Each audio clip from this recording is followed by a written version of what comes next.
Okay guys, this lesson is going to be based on color and gradients and also transparency. Alright, so first thing is transparency. Let's start with that. It's pretty simple stuff.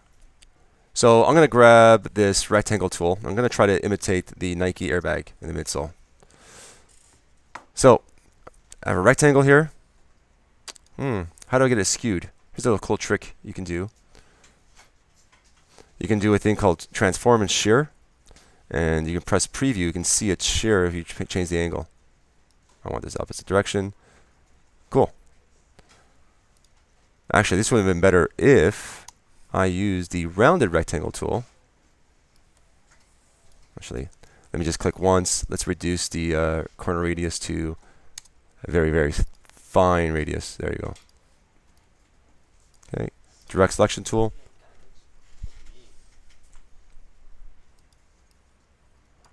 Right, I'm going to stretch this out, holding shift. Right click, transform, do a shear.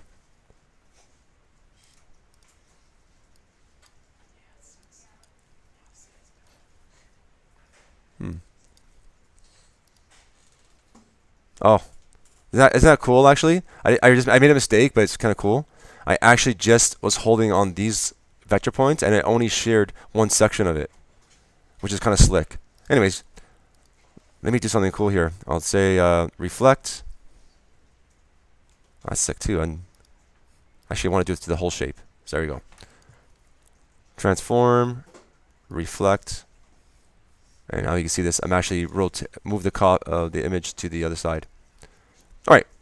So say I want to make this yellow, and I just want to go to transparency here. I'm going to pop this up so you can see, and you can make it semi-transparent, so it's see-through. Okay. So if you're doing the midsole and you want the illusion of it being kind of glass-like, using the transparency tool is not a bad idea to have things look like they're see-through. Okay.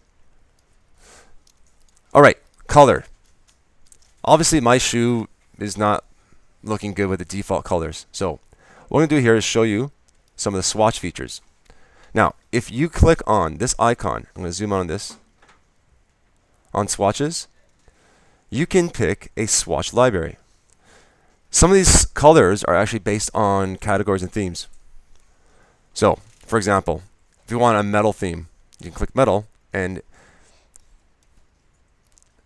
a library of colors that have the metal feel. So if you want to stick to a gray scheme or schematic to your design, you can use metal. Now, instead of going back and clicking on new swatches, there's a little library book here. You can just go and click into different types of libraries of colors that help organize your colors. So then when you do, if you're happy with this color scheme, you can click and drag and drop it on certain colors of your design. Okay. So that's not bad. We can also go back to here, swatch library. And like I said, they're all here. What I want to show you is color books. And if you specifically want a specific color from print, you can reference the Pantone library book. I have a copy behind me. And you can specify what color you want and pick that color for that area. Okay? Now, when I select that shape, if I go to color and click on show options, I get a thing called tint. Okay? Say I want these laces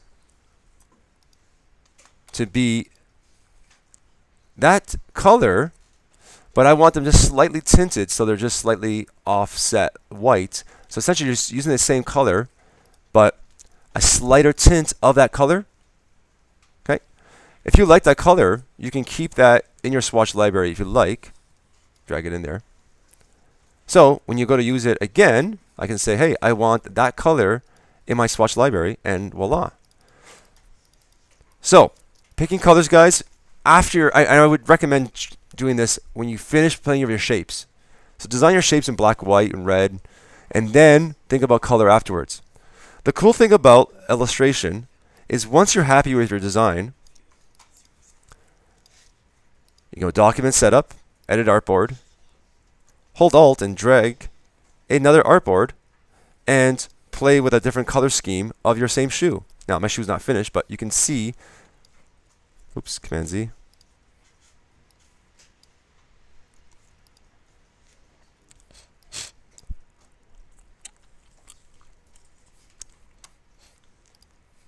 So I'll swap that. Okay, so that's one thing about color. And again, there's tons of libraries of colors you can choose from. Complementary colors will pop up, and have fun picking and choosing what color you want for your footwear. Okay. One last thing before I go with the color, and no, last thing, just quickly about neutral.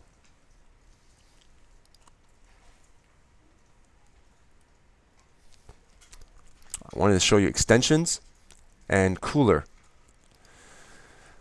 Cooler is actually an Adobe kind of website that has tons of colors and color profiles and color categories to help you organize the colors in your design.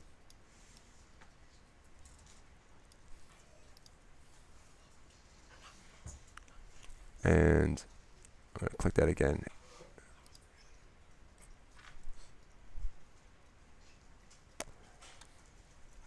Actually, my cooler's not working. Oh, there it is, I think. No. Okay, my cooler's not working, so I'll save that for another lesson. Okay. All right, gradients, guys. Last thing. I'm going to show you this with a shape. I'll grab my gradient tool. Okay. I'll pop this up over here. Now, I have show options so I can see there's more to it, right? I like having the swatches open. Essentially, you could make your own gradients by just clicking on this, but essentially, if you click on anywhere on your slider, you can pick and choose any color that you want. Okay. You can also click and drag, say this color, sorry, onto your gradient, and it'll place it in that spot. You can pick and the position and location of those colors within that gradient, and it'll affect the color of that. This can be applied to any solid fill shape or stroke. Right. What's cool about it too is you can click that gradient and drag it into your swatch library, and you'll have a copy of that gradient. So if you like that on this shape, you click it and voila. Okay. Some people like using gradients to add a little sheen and shine to their footwear project. And like I said, it could be applied to even strokes. So if I grab this, it'll do a gradient on the stroke as well. Okay. And if you want a color deleted, say I go back to the shape, I click on the gradient color. If you didn't like a color, you can click it and say throw in the garbage can, and that color will be removed from that profile.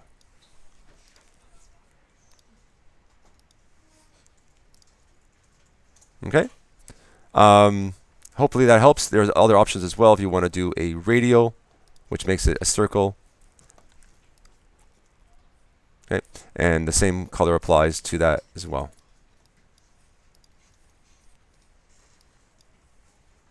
You can see it move. You play the location. Okay, so hopefully that was helpful in inspiring you to add color to your footwear project.